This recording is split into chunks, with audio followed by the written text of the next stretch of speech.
बिस्मिल्लाहिर्रहमानिर्रहीम अस्सलाम वालेकुम। Welcome to quick review. और quick review current affair series के अंदर आपका वेलकम है। और करंट अफेयर्स में आज हम बात करने लगेंगे 5/27 के करंट अफेयर्स की, ठीक है, यानी मई 27 के करंट अफेयर्स देखेंगे हमारे पास कौन से नेशनल और इंटरनेशनल हैं। तो सबसे पहले हमारे पास है जी Pakistan Iran pledge for work regional peace के शहबाज शरीफ साहब 4 ममालिक के दौरे पे गए हुए हैं, तो दूसरे मुल्क में वो पहुंचे हैं ईरान के अंदर। कल हमने बात की थी कि वो तुर्की गए तो वहां पे क्या बातचीत हुई, ठीक है। आज गो कि वो अजरबैजान पहुंच चुके हैं, लेकिन उसकी अपडेट्स जो है वो कल तक ही आएंगी, ठीक है। ईरान से क्या बातचीत हुई, नेक्स्ट हम बात करेंगे Pakistan condemns Modi's reckless provocation in Gujarat speech कि मोदी साहब जो हैं वो इस पहलगाम अटैक के बाद और ये जो भी हुआ पाकिस्तान ने जो रिस्पांस दिया उसके बाद रुकने का नाम नहीं ले रहे। और क्योंकि वो अब जाहिर बात है ग्राउंड्स पे तो हार चुके हैं, तो अब उनके पास एक ही है कि वो अपनी स्पीचेस जो है वो जारी रखे। तो पाकिस्तान के खिलाफ उन्होंने फिर से अपनी नफरत का इजहार किया, उसके ऊपर हमारे फॉरेन ऑफिस ने जो है आगे से रिस्पॉन्स किया है। लेकिन इससे हमें ये भी आइडिया हो रहा है कि भाई जो है कुछ ना कुछ ऐसा है जिसकी तैयारी जो है वो इंडिया की तरफ से हो रही है। इसी वजह से मुसलसल धमकियां और इस तरह की चीजें जो है वो दी जा रही हैं। अपनी भी इज्जत बचाना चाह रहे हैं, लेकिन एक्चुअली में उनके माइंड में कुछ और भी है जो हम देखेंगे। India approves stealth fighter program amid tension with Pakistan, ठीक है कि भाई देखें आप, अब एक साइड से वो धमकियां लगा रहे हैं, दूसरी साइड से मुसलसल तैयारी भी कर रहे हैं। एक तो उन्होंने इंटरनेशनल फोरम के ऊपर आपने देखा कि एक डेलीगेशन भेजा हुआ है पाकिस्तान के साथ, पाकिस्तान की तरह का कि जो वहां पे जाके रिप्रेजेंट कर रहा है, पाकिस्तान को आइसोलेट करने की कोशिश कर रहा है। दूसरी साइड से उन्होंने जो अपना जो है स्ट्रेंथ फाइटर प्रोग्राम जो है उसको भी अलाउ कर दिया मुल्क के अंदर कि भाई आप ऐसे जहाज बनाएं जो कि जो है इंतहाई एडवांस लेवल के हों, जो कि रडार्स वगैरह में ना आ सके। इसको डिस्कस करेंगे। नेक्स्ट है हमारे पास ये इंटरनेशनली जो है वो ट्रंप और नेतन्याहू की कहा जा रहा है एक फोन कॉल जो है वो हुई है। ट्रंप साहब ने नेतन्याहू को जो है वो तेहरान के ऊपर या ईरान के इशू के ऊपर जो है वो ट्रस्ट में लेने की कोशिश की है, जिसमें काफी ज्यादा गर्मा गर्मी जो है वो हुई है। तो देखें इजराइल खुद इतना सा मुल्क है, लेकिन अगर उसका प्राइम मिनिस्टर उसकी इतनी हिम्मत है कि वो ट्रंप जैसे जो है वो दुनिया के सबसे पावरफुल कंट्री के साथ अगर वो गर्मा गर्मी कर सके तो बड़ी बात है, ठीक है। लेकिन यहाँ पे डिसएग्रीमेंट भी जो है वो दोनों के बीच में आया, इसको डिस्कस करेंगे। हमास में हम देख रहे हैं कि जो तैयार हो चुका है जी सीज फायर के लिए, लेकिन अब यूएस और इसराइल जो है वो उस बात के लिए तैयार नहीं है। हालांकि हम डिस्कस कर रहे थे लास्ट, हमने कल भी बात की थी कि जो यूएस है वो तो एग्री है, विटकॉफ साहब ने यही कहा था कि वो एग्री है, इसराइल को उन्होंने एग्री करवाना है। सो इसका मतलब ये है कि अब इसराइल एग्री नहीं हुआ तो अमेरिका भी एग्री नहीं हुआ इस सीज फायर के ऊपर।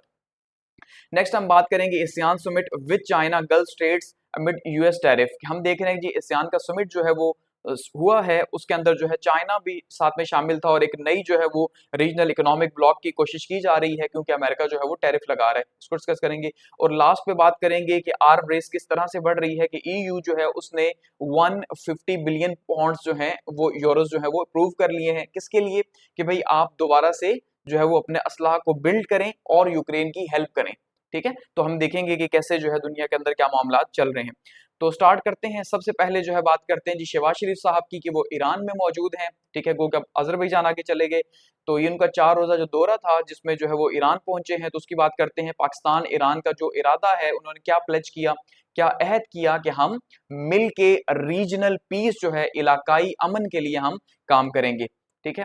सबसे पहले इसमें बात की गई जी strengthening Pakistan Iran bilateral ties कि भाई पाकिस्तान और ईरान जो है वो अपने जो दो तरफा ताल्लुकात हैं उनको जो है वो नेक्स्ट लेवल पे लेके जाने की बात की है इन्होंने कि हम इसे मजीद बेहतर करेंगे इन टाइज को, ठीक है। शहबाज शरीफ साहब से मुलाकात हुई है जी ईरान के प्रेसिडेंट साहब की, ठीक है, पेशेकज़ई साहब की, और उन्होंने इस कमिटमेंट का इजहार किया कि हम जो है वो अपनी बायलैटरल जो ट्रेड है, दो तरफा जो तिजारत है, जो इन्वेस्टमेंट है, जो रीजनल पीस है, इसको मजीद आगे लेके जाएंगे। इसके साथ साथ जो शहबाज शरीफ साहब हैं उन्होंने उनका शुक्रिया भी अदा किया कि भाई आपने पाकिस्तान और इंडिया की जो टेंशन्स हैं उसमें पाकिस्तान को सपोर्ट किया, आपकी बहुत मेहरबानी।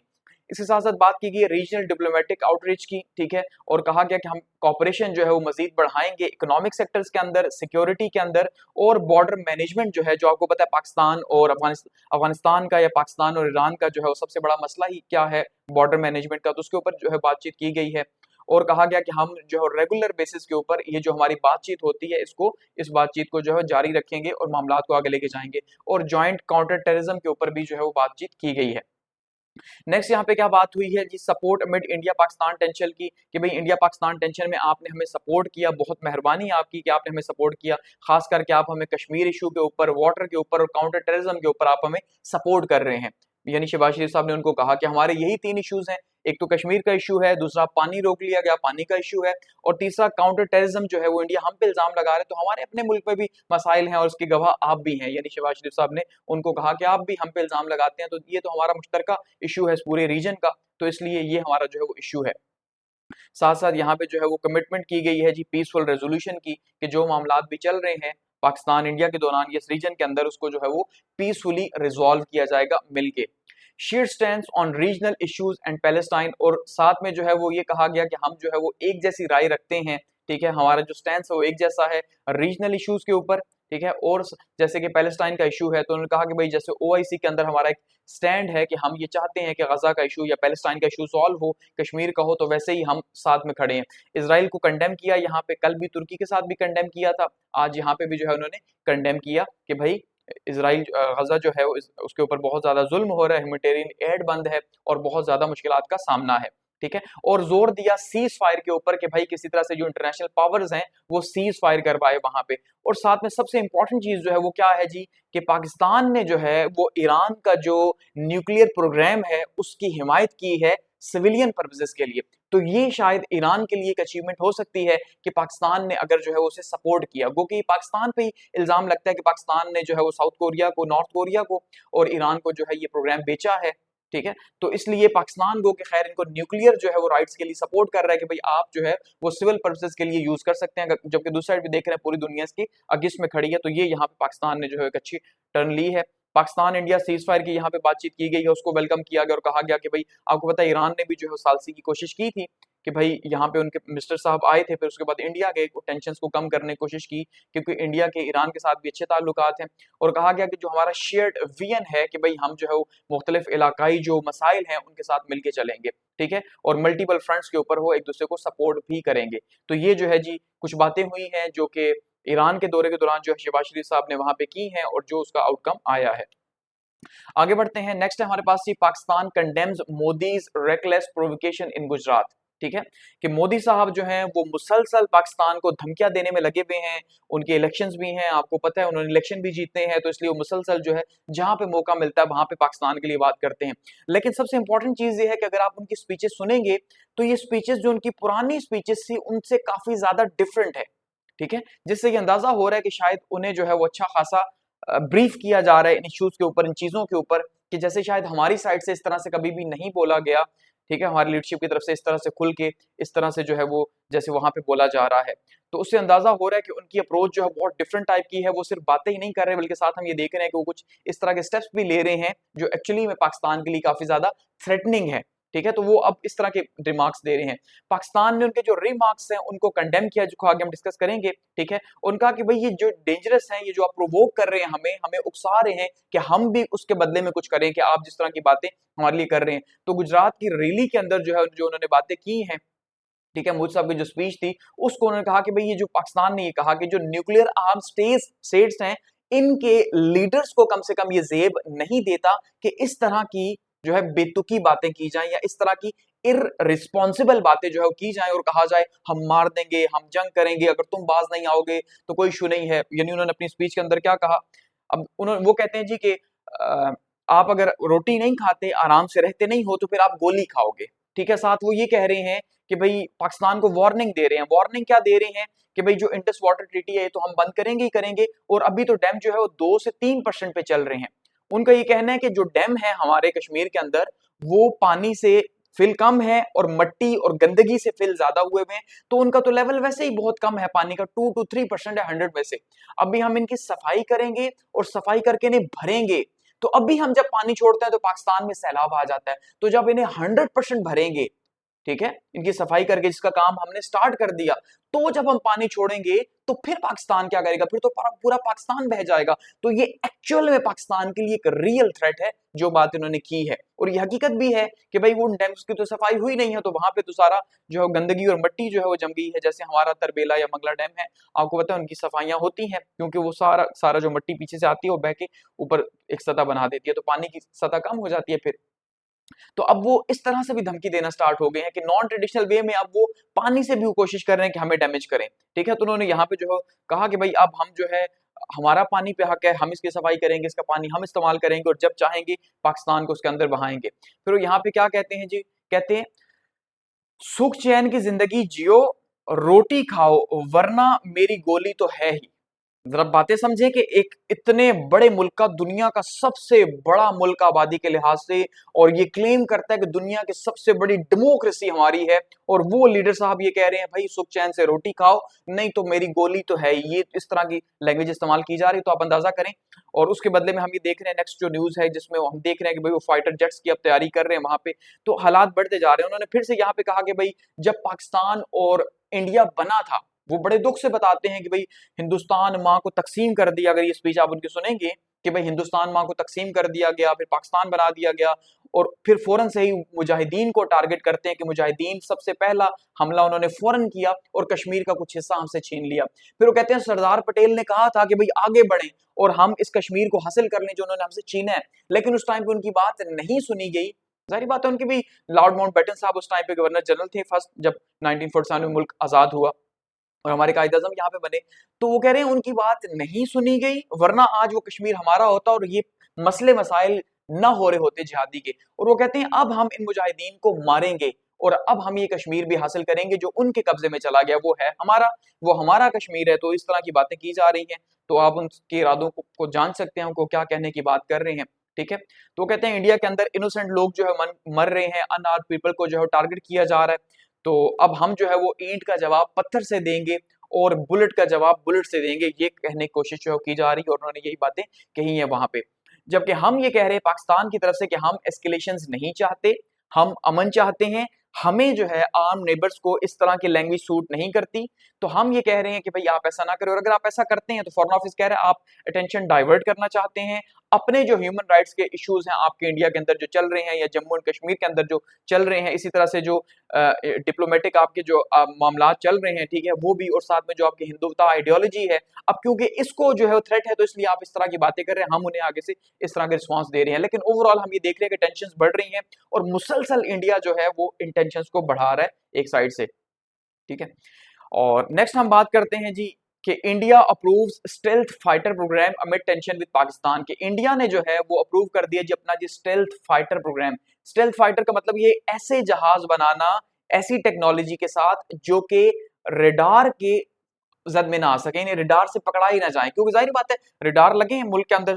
आप जैसे ही कोई जहाज इंटर होगा रिडार की रेंज में आएगा तो यहाँ से इसको क्या किया जाएगा जी, यहाँ से इसको टारगेट किया जाएगा। लेकिन अगर एक ऐसा एडवांस जहाज हो जैसे F-35 की बात की जाती है, ठीक है, कि F-35 जो अमेरिका के पास है या चाइना के पास है, ठीक है, तो F-35 जहाज जैसे है वो रिडार के अंदर नहीं आता या बहुत कम इंटरसेप्ट होता है, तो वो तो आपको, आप सोए हुए हैं, आपके ऊपर किसी भी टाइम पे आया, वहां से उन्होंने जो है भेजा मिशन अपना और यहाँ पे आके पूरे पाकिस्तान को उड़ा के वो चले गए, पता ही ना चला। ठीक है, क्योंकि रिडार उसको इंटरसेप्ट ही नहीं कर सकेगा, तो इसके लिए अब वो जो है अपने मुल्क के अंदर भी उन्होंने काम स्टार्ट कर दिया है और वो उन्होंने पूरा जो है बजट इसके लिए जो है वो पेश कर दिया। तो जो इंडियन डिफेंस मिनिस्ट्री है, ठीक है, उसने अप्रूव कर दिया, जिस प्रोग्राम को अप्रूव कर दिया और फ्रेमवर्क को वाजे कर दिया कि किस तरह से प्राइवेट पब्लिक पार्टनरशिप के थ्रू प्राइवेट फर्म्स को उन्होंने ये कहा है कि आप जो है वो एडवांस जो है फाइटर जेट्स जो है उसके लिए यहाँ पे काम करें, ठीक है, और मिलिट्री के मॉडर्नाइजेशन के लिए काम करें। ठीक है, हालांकि अब ये फैसला उस टाइम पे किया गया जब पाकिस्तान इंडिया की टेंशन है, तो इससे यही अंदाजा होता है कि अब वो अपने आप को मजीद वॉर के लिए तैयार कर रहा है और मोदी की इसी टर्म के अंदर हम एक्सपेक्ट कर सकते हैं कि खतरनाक किस्म की वॉर हमारी हो सकती है या शायद वो हमसे कश्मीर छीनने की कोशिश कर सकते हैं। ठीक है, तो वो ये कह रहे हैं अब हम स्टेट रन जो है एरोनॉटिकल डेवलपमेंट एजेंसी जो है उसके थ्रू हम ये काम करेंगे, वो कि ये सारा वो गवर्नमेंट के खाते में नहीं करेंगे बल्कि प्राइवेट फर्म्स को वो बुला रहे हैं कि आप यहाँ पे आके प्रोग्राम करें और हमें करके दो और जितनी जल्दी पॉसिबल हो हमें ये सिस्टम दे ताकि हम जो है उसको आगे बढ़ाएं। ठीक है, तो इसके ऊपर जो है वो काम कर रहे हैं, जबकि उन्हें इस बात का भी थ्रेट है कि जिस तरह से उनका राफेल फेल हो गया चाइना के GF-10 के सामने, तो अब उन्हें मजीद जो है वो एडवांस टेक्नोलॉजी चाहिए पाकिस्तान का या चाइना का खास करके मुकाबला करने के लिए, तो इसलिए उन्होंने इस प्रोग्राम को भी जो है किया। इससे अब हो क्या रहा है, देखिए इससे हो ये रहा है बेसिकली कि जब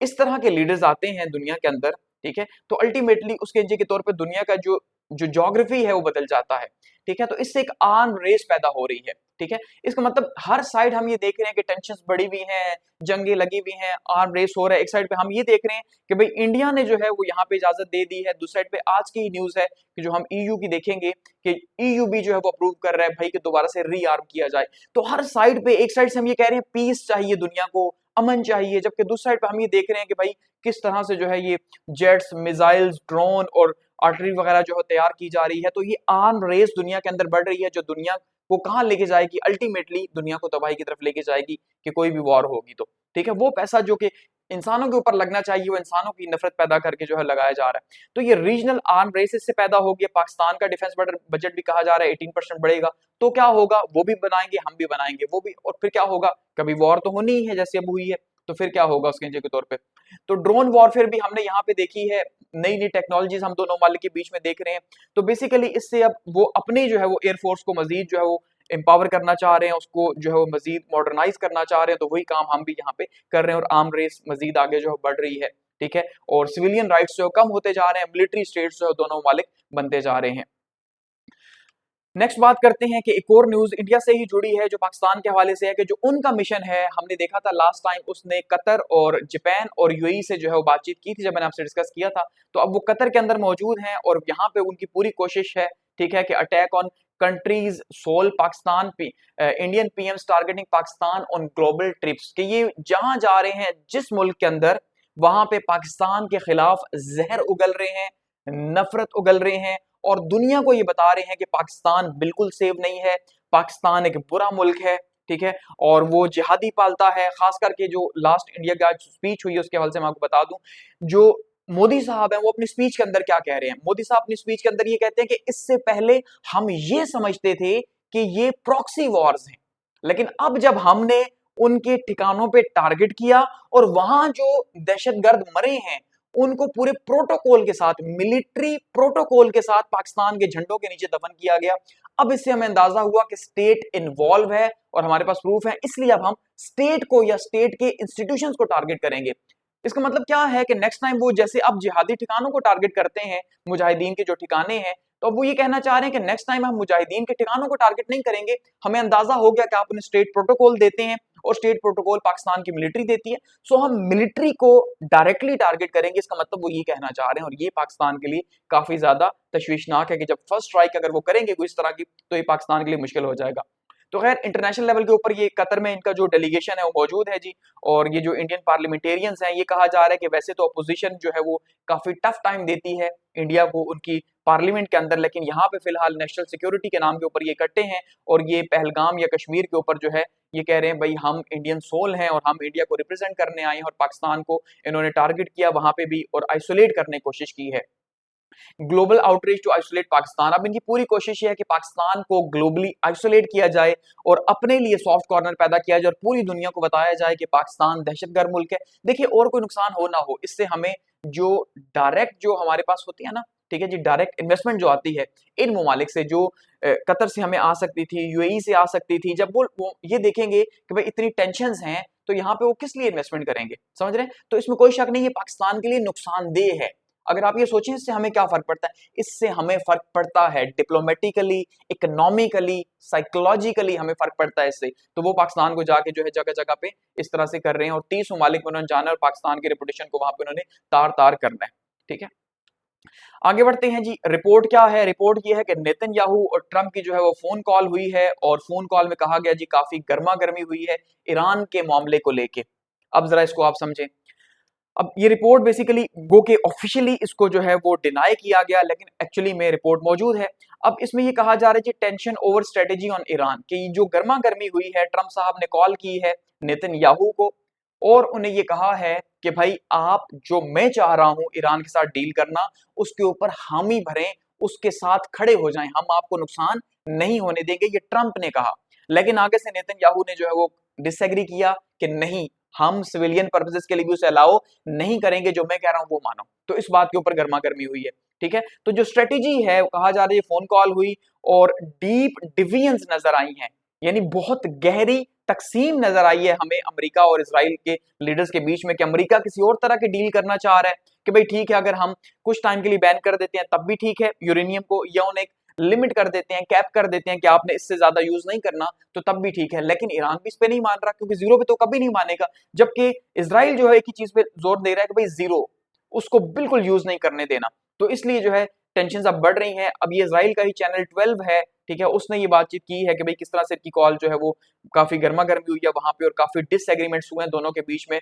और ट्रंप ने जो है वो ये बात कही है कि हम आपके साथ खड़े हैं, लेकिन आप हमें माने या हमें आगे रखें तो हमारी बात भी माने। लेकिन जो है वो नेतन्याहू को मानने के लिए तैयार नहीं है और नेतन्याहू का ये कहना है कि भाई ऐसा नहीं है, आप उन्हें कंप्लीटली हमारे टर्म्स के अकॉर्डिंगली जो है वो ने रोके। तो इसका मतलब ये है कि ये जो डील है बेसिकली ये इजराइल कर रहा है, इजराइल की फेवर के अंदर है। तो ये भी काफी ज्यादा जो है वो अलार्मिंग है कि इंटरनेशनल पॉलिटिक्स में हम ये देख रहे हैं कि एक साइड से दुनिया को ये कहा जा रहा है कि भाई अमेरिका रोकना चाह रहा है दुनिया को पीस के लिए, दूसरी साइड पे ये सिर्फ अमेरिका और इजराइल की गेम चल रही है जो है वो ईरान के साथ, जबकि दुनिया जो है वो सिर्फ देख रही है। और इस गर्मा गर्मी के बाद ये भी कहा जा रहा है कि भाई जो अमेरिका की नुमाइंदा है, ठीक है, जो उनकी होम सेक्रेटरी जो है क्रिस्टीन न्यूम जो है, इनको ये जो आपको नजर आ रही है, इनको भेजा गया है, ठीक है, और इनको जो है वो कहा गया, इन्होंने ट्रंप का जो मैसेज है पर्सनल मैसेज जाके वहां पहुंचाया, जो फोन के ऊपर तो जाहिर बात नहीं हो सकता था, वो पहुंचाया और उन्हें थपकी दी होगी कि भाई कोई टेंशन की जरूरत नहीं है, तुम्हारे साथ ही खड़ा हूं, अभी मान लो। लेकिन फिर भी कहा जा रहा है कि शायद अभी तक जो है वो, और इन्हें कहा गया कि भाई यूएस सपोर्ट कर रहा है इसराइल को और स्ट्रॉन्ग सपोर्ट कर रहा है, ठीक है, और ईरान का जो न्यूक्लियर इशू है उसके ऊपर आप हमारी बात माने, हम आपको सपोर्ट कर रहे हैं, फिक्र ना करें। लेकिन इसके ऊपर भी फिलहाल ये कहा जा रहा है कि नेतन्याहू अभी जो है वो एग्री नहीं है, वो ये कह रहे हैं जो हम कहते हैं वो करें। अब देखते हैं क्या अमेरिका जो है यानी वो अपनी बात मनवाएगा, क्या वो ईरान की मान के कुछ ना कुछ अलाउ करेगा, या फिर वो इसराइल के ही जो है वो प्रेशर में आके, क्योंकि आप देख ले फिर इसराइल की पावर कितनी ज्यादा है कि ट्रंप मजबूर हो रहा है कि भाई वो डील नहीं कर पा रहा, ठीक है। तो ये हालात जो है वो चल रहे हैं फिलहाल।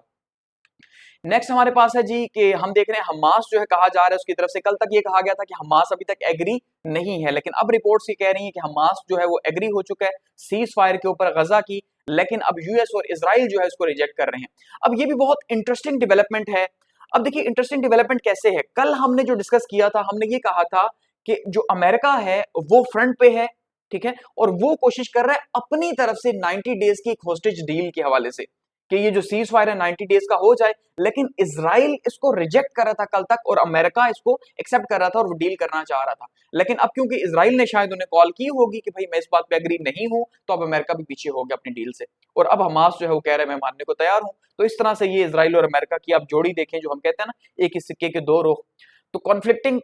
Claims on Gaza ceasefire deal. अब यहाँ पे क्या है जी, हमास जो है बेसिकली वो एग्री हो गया। देखिए हमास का शुरू से ही वो एक ही बात कह रहा था, मतलब ये जो अब जो सीज फायर हो रहा है ना उसके लिए वो क्या कह रहा है, वो ये कह रहा है कि भाई ये जो आपके होस्टेजेस हैं, ठीक है, जो इस टाइम पे कहा जा रहा है 12 के करीब हैं,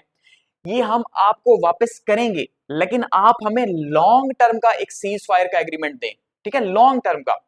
समझ गए हैं। जबकि जो इसराइल है वो ये कह रही है अनएक्सेप्टेबल है और डिसअपॉइंटिंग है। यानी वो ये क्यों कह रहे हैं कि फुल टाइम के लिए हम 60 दिनों के लिए करने को तैयार हैं, 60 दिनों में आप हमारे लोग आधे आधे फेज करके वापस करें, और उसके बाद हम 60 दिनों के बाद क्या करेंगे, सोचेंगे कि फुल टाइम हमने वॉर रोकनी है करें। इसका मतलब यह है कि वो रोकना नहीं चाहते वॉर, वो 60 दिनों के बाद फिर से मुंह उठाएंगे, जब हॉस्टेज भी नहीं होंगे जिसके ऊपर वो ब्लैकमेल हो रहे हैं अपनी पब्लिक से, तो फिर उन्होंने कहां छोड़ना है हमास को और आम लोगों को, समझ रहे हैं। सो इसराइल ये चाह रहा है इस टाइम पे गेम की जाए, आर्जी तौर पे इनसे हॉस्टेजेस ले लिए जाएं और फिर इन्हें और मारा जाए, जबकि हमास ये चाह रहा है कि ये हमारे पास आखिरी चांस है कि होस्टेज ही हमारे पास एक ऐसी चीज है जिसके बहाने हम इनसे फुल टाइम सीज फायर करवा सकते हैं। तो ये डिबेट लगी हुई है फिलहाल, ठीक है। तो अब यहाँ पे जो 10 होस्टेजेस हैं फिलहाल, ठीक है, ये कहा जा रहा है 2 स्टेजेस के अंदर जो है ये आप हमें वापस करें,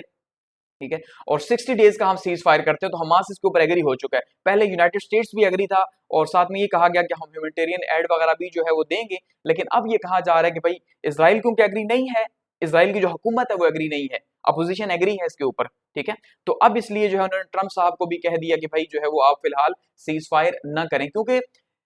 नेतन्याहू को इसमें कोई इंटरेस्ट नहीं है कि लोग मर रहे हैं, 10 लोग हैं, वो कहेगा 10 लोग मर रहे हैं तो क्या, लेकिन हम तो ग्रेटर पर्पस अचीव कर रहे हैं। तो वो यही कह रहे हैं कि भाई ऐसा नहीं है, यूएस जो है वो बीच में जरूर शामिल हो, लेकिन हम इन टर्म्स के ऊपर नहीं मानेंगे। तो फिलहाल अब अमेरिका भी पीछे हो चुका है, तो इसका मतलब ये है कि वॉर अब मजीद आगे बढ़ेगी या मजीद कुछ टाइम दिया जा रहा है इसराइल को कि वो मजीद जितनी तबाही कर सकता है वो करे। और आज की जो फिगर है वो कहा जा रहा है जी 54,000 लोग जो है वो इस वॉर के अंदर शहीद हो गए हैं, ठीक है, आज के दिन के अंदर यहाँ पे। तो आप अंदाजा कर लें कि 54,000 लोग यहाँ पे शहीद हो गए हैं ऑलमोस्ट। तो ये अभी टेंशन चल रही है। नेक्स्ट हमारे पास है जी 46 एशियान समिट जो है जो कोलालमपुर के अंदर हुआ, उसको डिस्कस करते हैं 26 मई को, ठीक है।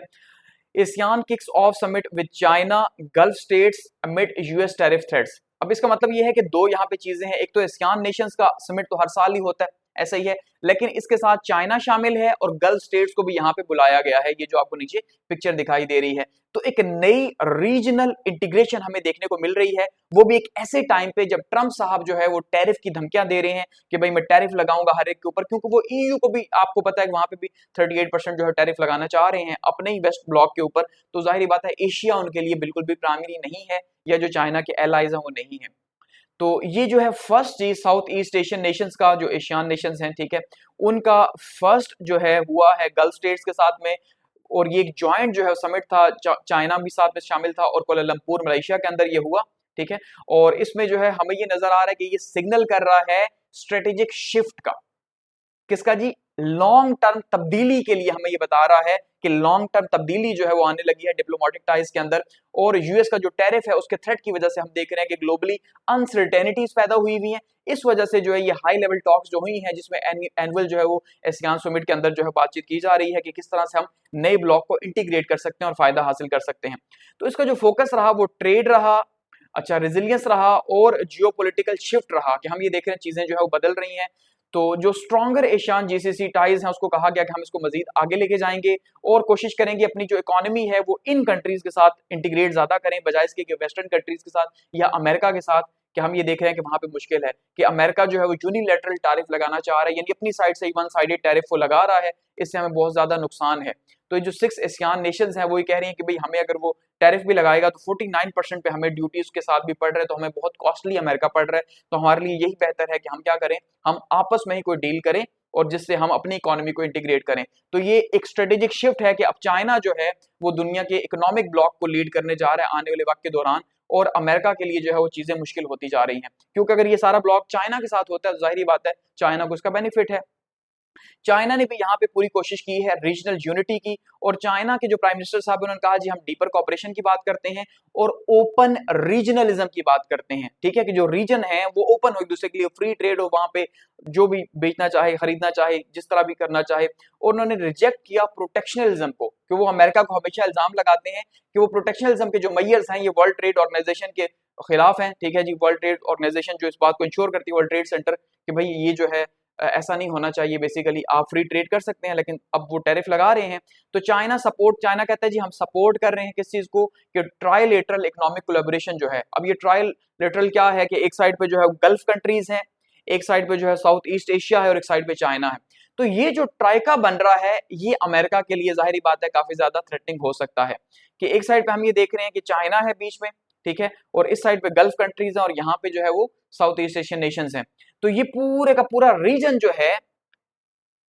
अरब से लेके साउथ एशिया तक पूरा इंटीग्रेट हो जाएगा एक रीजन इकोनॉमिकली, अगर ये चीजें आगे बढ़ती हैं तो इससे बहुत ज्यादा फायदा होगा और ये रीशेप करेगा ट्रेड पार्टनर्स को, ठीक है, गल्फ स्टेट्स से ज्यादा अगर ये मजीद मामला आगे बढ़ते हैं, क्योंकि स्टेट्स शायद अमेरिका को सपोर्ट कर सकती हैं गल्फ स्टेट्स, लेकिन गल्फ का जो बिजनेस है अल्टीमेटली उसके लिए अमेरिका को सपोर्ट करना इतना आसान नहीं होगा। वो बिजनेस कम्युनिटीज जो है वो चाइना के साथ जाना ज्यादा बेहतर समझेंगी, ठीक है। और लास्ट में हम बात करते हैं जी EU approves 150 billion euros loan scheme to rearm. तो इसका मतलब ये है कि क्या हो रहा है जी, यूरोप भी जो है वो अपने आप को री आर्म करने जा रहा है। जो हमने देखा वर्ल्ड वॉर सेकंड के बाद 1945 के बाद से उसका जो फोकस है वो दूसरी चीजों के ऊपर गया और उसने अपने आप को जो आर्म रेस है इससे बाहर रखने की मैक्सिमम टाइम कोशिश की है, क्योंकि वो जाहिर बात है इससे पहले first world war second world war में इतना नुकसान उठा चुका था कि उसे पता था कि वॉर्स जो है वो दुनिया का फ्यूचर नहीं है। तो एक लंबे अरसे के बाद हम ये कह सकते हैं 80 इयर्स के बाद दोबारा से जो है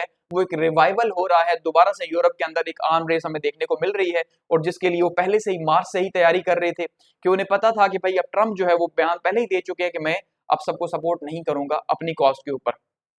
तो ईयू की जो पार्लियामेंट है उसने 150 बिलियन जो है वो सेफ लोन के नाम पे जो है वो अप्रूव कर लिए हैं, ताकि उनका जो डिफेंस है उसको बूस्ट किया जा सके। और ये सेफ क्या है, support to ammunition and fire power expansion, ठीक है जी। इसको अब इसका मतलब एक्सपेंड किया जाएगा, और वो ये कह रहे हैं कि हम क्या करेंगे, यूएस जो है क्या पता लॉन्ग टर्म में उसकी हमारे साथ कमिटमेंट रहती है या नहीं रहती। तो लॉन्ग टर्म में यूएस की कमिटमेंट पे हमें डाउट्स हैं, वो ये कह रहे हैं, ठीक है। तो इन डाउट्स के होते हुए रशिया का थ्रेट जो है वो मौजूद है कि आज नहीं तो कल, जैसे रशिया ने कल हमने डिस्कस किया था कि डेडली जो है वो एयर स्ट्राइक्स की हैं कीव के ऊपर, ठीक है। तो इससे ये मैसेज मिल रहा है कि शायद वो वॉर को मजीद आगे बढ़ा रहा है। तो अब जब यूक्रेन जो है उसको वो अगर उसके ऊपर कब्जा हो जाता है तो नेक्स्ट टारगेट तो रशिया होगा जो ऑलरेडी सपोर्ट कर रहा है। तो ये बहुत ज्यादा मुश्किल हो जाएगी। तो इसलिए खुद को बचाने के लिए उन्होंने ये कहा कि आप अपने बजट में 35% तक यूक्रेन के लिए जो है वो आर्म्स रख सकते हो या पैसा रख सकते हो, जिससे आप आर्म्स यूक्रेन को दो। सो अब ये यूक्रेन को एक बफर जोन के तौर पे यूज करेंगे रशिया और यूरोपियन नेशंस के बीच में,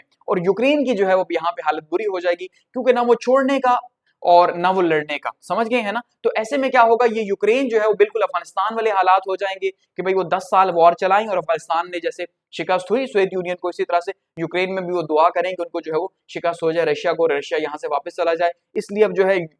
जब यूक्रेन बफर जोन का काम करेगा तो यहीं पे ही जो है सारी वॉर लड़ी जाएगी और यूक्रेन के हालात खराब होंगे। तो ये कहा जा रहा है, और उसमें से 27 में से 26 ममालिक ने इसको अप्रूव किया। हंगरी जो है उसको अप्रूव उसने नहीं किया, हंगरी पीछे रहा, ठीक है। तो अब जो है इससे हमें क्या अंदाजा हो रहा है जी कि भाई ये जो यूरोप है वो अपने डिफेंस टाइज को मजबूत कर रहा है। और 2 दिन पहले हमने देखा कि किस तरह से जो ब्रेग्जिट है, पोस्ट ब्रेग्जिट जो है चीजें हैं, जैसे आपने देखा था कि जो यूके है वो यूरोप से निकल गया था 8 से 10 साल पहले, ठीक है। ब्रेग्जिट जिसको कहा गया कि ब्रिटिश का एग्जिट हो गया था यूरोप से। तो अब हम देख रहे हैं कि भाई जो ब्रिटिशर्स हैं वो भी इस बात के ऊपर, यानी यूके की बातचीत की जा रही है कि यूके को भी हालात की संगीनी का अंदाजा हो गया, इसीलिए लास्ट वीक में उन्होंने भी एक डील दोबारा से कर ली कि भाई हम यूरोप के साथ ही अपना डिफेंस रखना चाहते हैं और हम बिजनेस अलाइनमेंट भी चाहते हैं। सो शायद कि इन फ्यूचर दोबारा से यूके जो है वो यूरोप का हिस्सा बन जाए, ये हमें आइडिया हो रहा है। तो अब इनका डिफेंस भी जो है वो अलग है, एक साथ होने जा रहा है। तो यूके जो है फिलहाल अभी तो उसके एग्रीमेंट सेपरेट होने हैं इसके साथ कि वो किस तरह से अपना बजट रखेगा, लेकिन इसका मतलब ये है कि पूरा यूरोप और यूके जो है वो यूनाइट होने जा रहा है और आर्म रेस जो है वो मजीद यहाँ पे बढ़ने जा रही है। तो एक साइड से ये आर्म रेस बढ़ाएंगे, दूसरी साइड से पाकिस्तान इंडिया बनाएंगे, तीसरी साइड पे अमेरिका बैठा हुआ है, तो पूरा रीजन ही इस टाइम पे बारूद बनता जा रहा है और ये पूरा एक रेस जो है वो आगे बढ़ रही है, ठीक है। तो ये मामला है दुनिया के अंदर, और ये आज के हमारे पास करंट अफेयर्स थे।